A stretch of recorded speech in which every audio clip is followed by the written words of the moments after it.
ముందుగా కొన్ని వార్తలు చూద్దాం. తెలంగాణకు సంబంధించి సిటీని క్యూర్ చేద్దాం, కాలుష్య రహిత మహానగరంగా హైదరాబాద్, కోర్ అర్బన్ ప్రాంతం పూర్తిగా ప్రక్షాళన అంటున్న ముఖ్యమంత్రి రేవంత్ రెడ్డి. సంక్రాంతికి తెలంగాణ రైతులకు శుభవార్త. సంక్రాంతికి రైతు భరోసా, పండగ నాటికి రైతు ఖాతాల్లో నగదు జమ అంటూ ఒక కథనాన్ని సాక్షి ఇచ్చింది. ఎవరి పాత్ర ఉన్నా విచారిస్తాం, ఫోన్ ట్యాపింగ్ కేసు దర్యాప్తులో ఉన్నందున రాజకీయ నాయకుల పాత్ర అప్పుడే చెప్పలేం అంటూ తెలంగాణ వార్షిక నివేదిక విడుదల సందర్భంగా డీజీపీ శివధర్ రెడ్డి గారు. ఇక పథకాల్లో నిధులకు కేంద్రం కత్తిర. ఒక్కో స్కీమ్ నుంచి మెల్లగా తప్పుకుంటున్న సెంట్రల్ గవర్నమెంట్. ఉపాధి హామీలో 90 నుంచి 60% కేంద్రం వాటా కుదింపు. నేషనల్ హెల్త్ మిషన్లో 75 నుంచి 40%. గ్రామీణ సడక్ యోజనలో ఇదే సీన్. మిగిలిన మొత్తం రాష్ట్రం భరించాల్సిందే. పేదల ఇళ్లకు రూరల్లో, అలాగే అంగన్వాడీ, సర్వశిక్ష అభియాన్ వీటన్నిటిలో కూడా నిధుల్లో కోత పెడుతోంది కేంద్రం అంటూ ఒక కథనాన్ని వెలుగు పత్రిక ఇచ్చింది.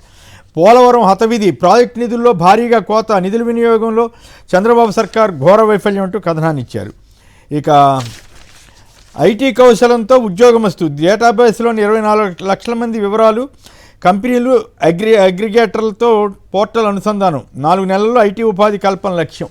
సో ఇది ఐటమ్ ఎల్లో మీడియా ఇచ్చినప్పటికి కూడా ఇది వింటే ఏదో 24 లక్షల మందికి ఉద్యోగాలు వచ్చేస్తాయేమో అనేటువంటి భ్రమ కల్పించకుండా రాస్తే మంచిదే.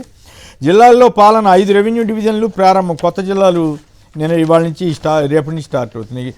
ఇది చూడండి, వైసీపీ గద్దె దిగి ఏడాదిన్నర అయినను వారికే చెల్లింపులంట. ఈ ఏడుపు ఏంటండి బాబు, వాళ్ళు విచిత్రంగా ఉంది. వైసీపీ కార్యకర్తకు ఆగమేఘాలపై బిల్లులు అంట.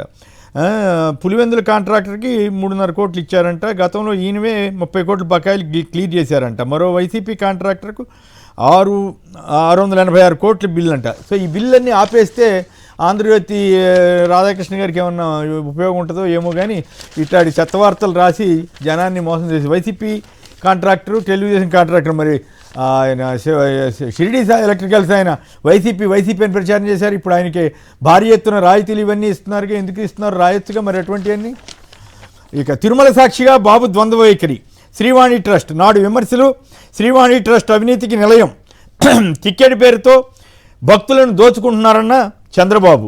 ఇప్పుడేమంటున్నారు, ఇప్పుడు టీటీడీలో నేటికి అవే అమలు, అదే ట్రస్ట్ కొనసాగింపు. 10,000 విరాళం, దర్శన విధానం యథాతథం. చంద్రబాబు తప్పు చేశామని ఒప్పుకుని దేవుడి క్షమాపణ కోరండి అంటూ మన సోషల్ మీడియాలో ఎవరు పెట్టారు. ఇష్టానుసారం మార్చడంలో చంద్రబాబుని మించిన వాళ్ళు ఇంకోటి లేరు అంటూ వైఎస్ఆర్ కాంగ్రెస్ పార్టీ ఒక ట్వీట్ చేసింది. నాడు విమర్శలు. 10 రోజులు వైకుంఠ ద్వారాలు తెరవడం శాస్త్ర విరుద్ధం అన్న చంద్రబాబు గారు. అంటే చంద్రబాబు గారు అన్నారు, ఆయన పార్టీ వాళ్ళు అన్నారు, కానీ మొత్తం మీద దర్శనాన్ని వ్యాపారంగా మార్చారని కూడా అన్నారు. ఇప్పుడు 2025లో కూడా అదే 10 రోజుల విధానం. అంటే మరి ఇప్పుడు వ్యాపారంగా చేశారా లేదా? వైకుంఠవాస శ్రీ వెంకటేశ తిరుమలలో వైభవంగా వైకుంఠ ద్వార దర్శనాలు జరుగుతున్నాయి, బాగానే ఉంది. కానీ వీఐపీల సేవల్లో మాత్రం బాగా తరిస్తున్నారంటున్నారు. ఇదే మరోవైపు సింహాచల అప్పన్న ఆలయంలో అపచారం, పులిహోర ప్రసాదంలో నత్త వచ్చిందంట. నేను సోషల్ మీడియాలో కూడా విస్తారంగా జరిగింది. ముక్కోటి ఏకాదశి నాడు ముక్కంటికి అపచారం అంటూ ఎక్కడిది రామచంద్రపురం ఏదో ఊళ్ళో ద్రాక్షారామం పుణ్యక్షేత్రంలో తీవ్ర అలజడి ఏర్పడిందంట అక్కడక్కడ. అలాగే వాహనాలు లేక నడిపించారా అంటూ legal cell YCP legal cell private president Sudarshan Reddy గారు తీవ్రంగా విమర్శిస్తున్నారు. కరెంటు కట్టు పైన డైవర్షనే. దుర్గగుడికి కరెంటు కట్ అవటం మీద కూడా డైవర్షన్ పాలిటిక్స్ ఏదో చేస్తున్నారట చంద్రబాబు గారు. సో